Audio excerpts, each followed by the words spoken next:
Bonjour à tous, mon nom est Stéphane Saint-Denis et bienvenue à ce nouveau tutoriel dans lequel on va voir une introduction au calque de réglage.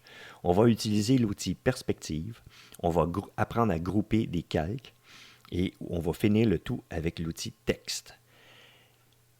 Alors sans plus tarder, allons immédiatement dans le vif du sujet et on est ici dans Photoshop, mais on va faire la même chose aussi dans Affinity Photo. Alors, pour ce faire, pour commencer, on va commencer par insérer et incorporer une image qui se trouve à être 05 route 66.png. Alors, un PNG, souvent, amène de la transparence et on voit ici l'image qu'on va importer. Je vais immédiatement la rendre un peu plus petite et la placer ici. Voilà. Et presser sur la touche Enter pour dire à Photoshop que j'ai terminé de la placer à l'endroit où je la veux. Photoshop l'a placé ici, mais il aurait pu aussi l'insérer à d'autres endroits. Si jamais le calque n'est pas à la bonne place, on peut le prendre et le déplacer en haut. C'est juste pour garder une certaine logique. Le logo en tant que tel est en gris très foncé et moi je le veux en blanc. Alors, c'est là qu'on va apprendre à utiliser ce qu'on appelle des calques de réglage. Qu'est-ce qu'un calque de réglage?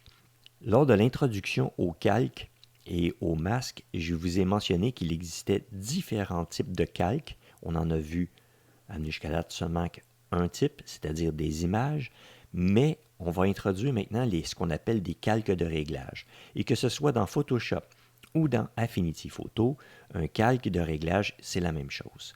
Vous voyez ici le petit logo qui apparaît en bas de l'écran. Ça fait apparaître un menu que si je clique dessus, vous ne pouvez pas voir parce qu'il apparaît en dessous de la fenêtre. Mais moi, je vais passer ici sur Calque. Je vais aller sur Nouveau calque de réglage et je vais choisir le calque de réglage Exposition.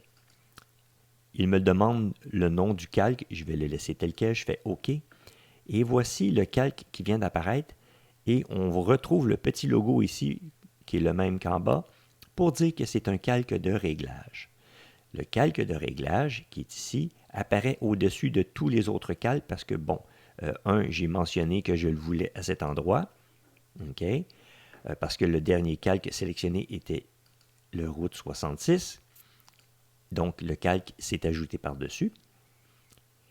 Et les paramètres pour ajuster le réglage du calque qui est sélectionné sont ici. Dans le cas qui nous intéresse, c'est l'exposition qu'on veut mettre au maximum pour pouvoir rendre le calque parfaitement blanc. Mais attention, regardez ce qui se passe. Lorsque je mets l'exposition au maximum, tout devient blanc. Et pourquoi tout devient blanc? C'est que le calque qui est ici, qui est le calque d'ajustement, fait l'ajustement à tous les calques qui sont en dessous. Ça, c'est par défaut, ça fait toujours ça. Mais si on veut que le réglage ne s'applique qu'au calque en dessous, il faut le lui dire. Et pour ce faire, regardez ici, il y a un petit logo qui dit calque avec une petite flèche vers le bas. Si je clique dessus, on voit la petite flèche qui vient d'apparaître. C'est la façon à Photoshop de dire le calque qui est ici, le calque de réglage, appartient à celui qui est en dessous. Voilà, c'est sa façon de le faire. Et lorsqu'on a fait ça, Photoshop, vous avez vu, maintenant, ne l'applique l'exposition qu'à route 66, qui se trouve être juste en dessous, et les autres ne sont pas affectés. Voyons voir la même chose maintenant dans Affinity Photo.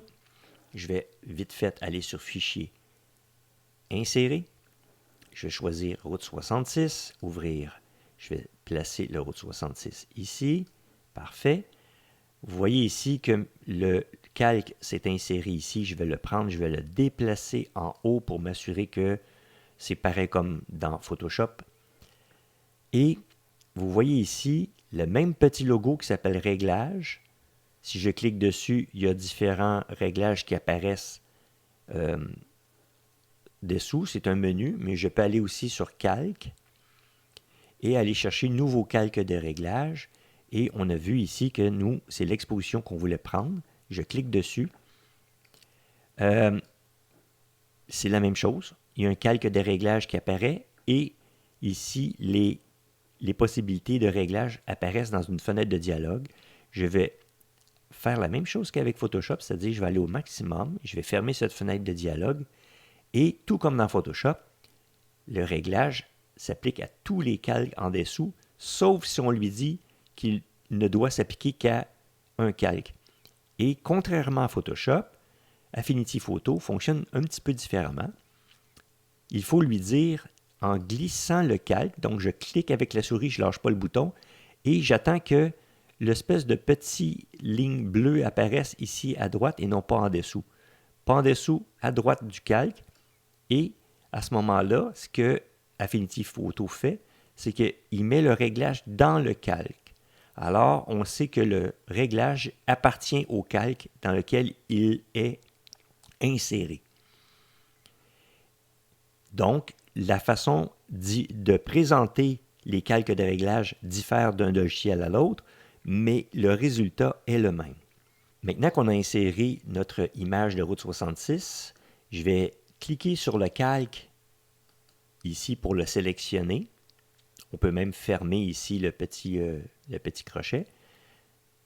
Et on va intégrer le logo à la route en utilisant ce qu'on appelle l'outil perspective. Dans Affinity Photo, il existe ici un outil spécifique pour les perspectives. Si vous ne le voyez pas, vous pouvez cliquer sur le petit crochet vers le bas et choisir l'outil perspective. À ce moment-là, il y a une boîte de dialogue qui apparaît et on peut commencer à jouer avec la perspective de notre image pour l'écraser sur la route, pour lui donner un aspect comme si elle était peinte sur la route, tout simplement. Donc, je vais l'écraser encore plus, donner un effet vraiment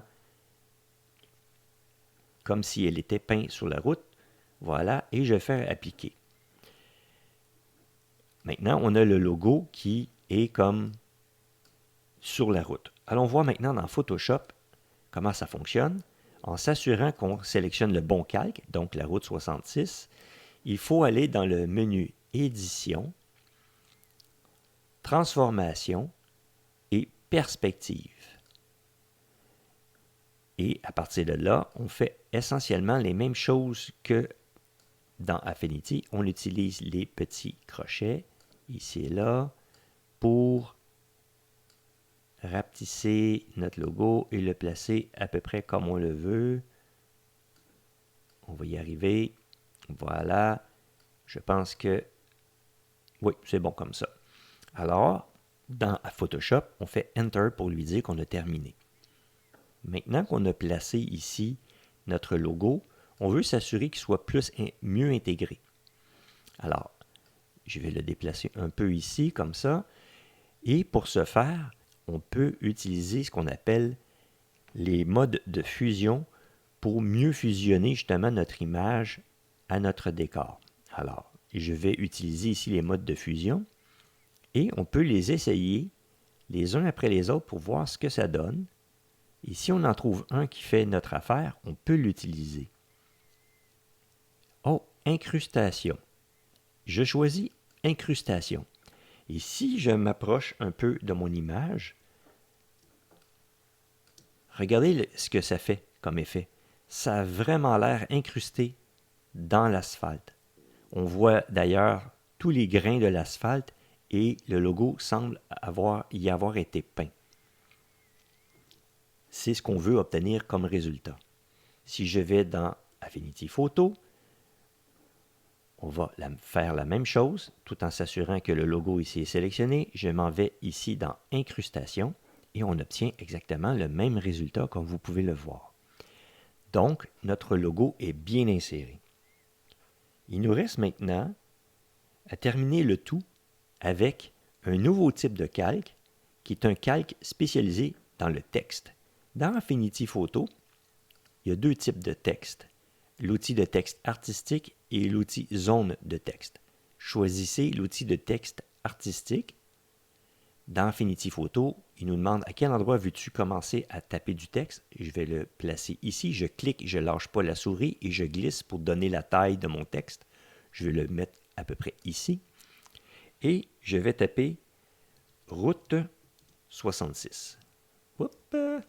Route 66. Je vais sélectionner le texte un peu comme dans n'importe quel traitement de texte, c'est-à-dire soit avec la souris ou autrement. Hein, je les souligne comme ça.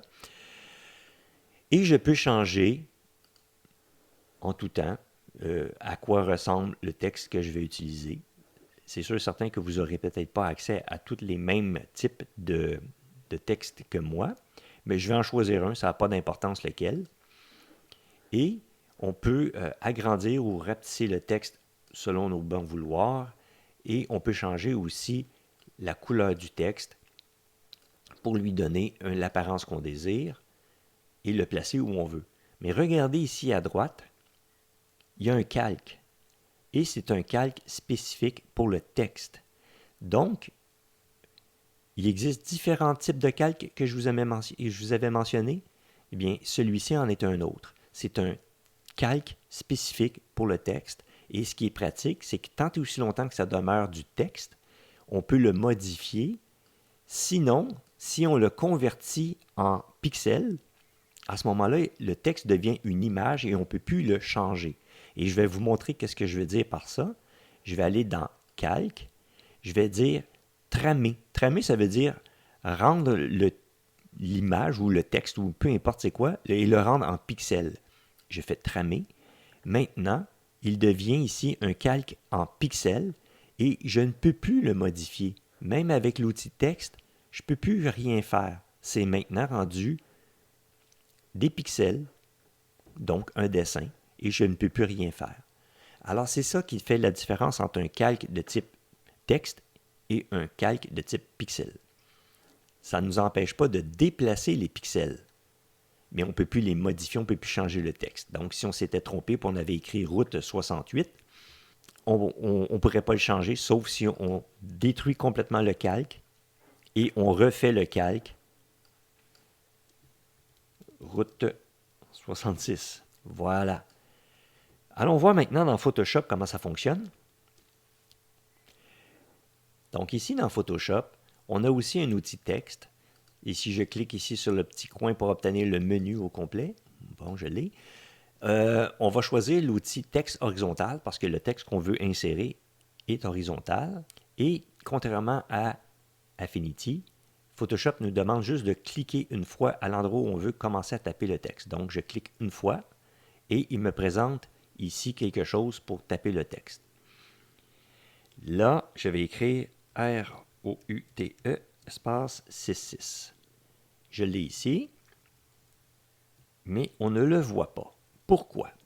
Et même, ça fait quelque chose de bizarre.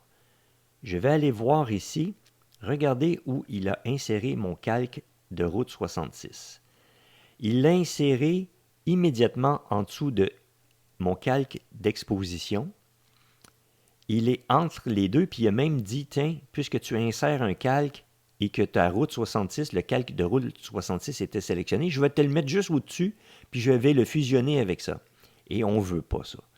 Alors, il va falloir prendre le calque, le déplacer complètement en haut et retirer la petite flèche qui dit que ce calque-là s'applique en tant que calque d'ajustement.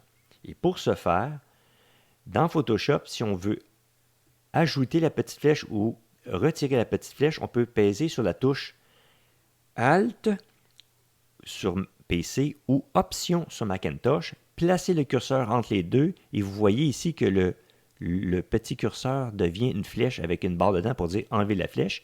Et aussitôt que je clique dessus, donc que je clique en fait entre les deux, le calque devient un calque normal, mais un calque de type texte, et on voit ici le route 66. Alors, il faut faire attention comment on travaille nos calques dans Photoshop et aussi dans Affinity Photo, mais dans Photoshop, c'est un peu plus risqué parce que dans Affinity Photo, pour que quelque chose soit considéré comme étant faisant partie d'un calque, il faut le mettre dedans, tandis qu'avec Photoshop, si on l'insère entre deux, il peut comme décider que c'est un calque d'ajustement ou de réglage. Ici, mon route 66 est un peu petit, mais lorsque je prends l'outil texte et je le sélectionne mon texte, je peux changer la taille. Exemple, je vais le mettre à 200 ici. Et je peux changer la couleur pour lui dire je le veux en blanc. Je fais OK. Et avec l'outil de déplacement, je peux le placer à l'endroit où je veux. Voilà, c'est fait. Alors, grosso modo, on a vu comment on pouvait ajuster certaines choses avec des calques de réglage. On a vu comment on pouvait placer une image en perspective. Maintenant, il nous reste à faire des groupes. Des groupes, qu'est-ce que c'est? Bien, en fait, c'est de prendre des calques qui vont ensemble et les grouper ensemble.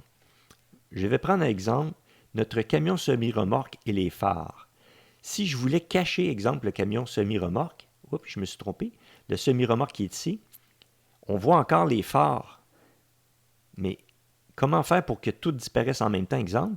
Mais ce que je peux faire, c'est de prendre le calque semi-remorque et le placer avec les calques ici de lumière, sélectionner le premier calque en enfonçant la touche majuscule ou Shift, vous cliquez sur le troisième calque, donc ces trois-là sont sélectionnés, et on peut aller tout simplement dans le menu calque et associer les calques. Et si vous regardez ici, vous voyez qu'il y a une touche de raccourci qui se trouve être commande G ou CTRL G pour grouper. Donc en faisant ça, je retrouve ici un groupe finalement. Et si je double-clique sur le nom du groupe, je peux l'appeler camion. Et voilà. Et maintenant, on a un groupe. Si je clique sur la petite flèche ici, on voit ce qui est dans le groupe. Et si je veux cacher le tout, je clique ici et on cache à la fois le camion et les phares. Alors, dans Affinity Photo, je vais faire la même chose. Je vais prendre le calque du camion, je vais le déplacer ici. Je vais sélectionner le premier calque que je veux grouper. Je pèse sur majuscule. Je clique sur le troisième. Alors, ces trois-là sont sélectionnés. Et on voit d'ailleurs ici la sélection. Et je peux faire la même chose, sauf que ce coup-ci, je vais peser directement sur la touche de raccourci pour grouper. Donc, commande G sur Macintosh ou CTRL G sur PC. Et voilà. Je vais faire la même chose. Je vais cliquer une fois sur le nom et écrire camion, tout simplement. Alors, voilà, c'est ce qui met fin à ce tutoriel. N'oubliez pas de sauvegarder votre document. Et ça met fin aussi à ce projet. Et dès les prochains tutoriels, on va commencer un nouveau projet dans lequel on va apprendre de nouvelles notions.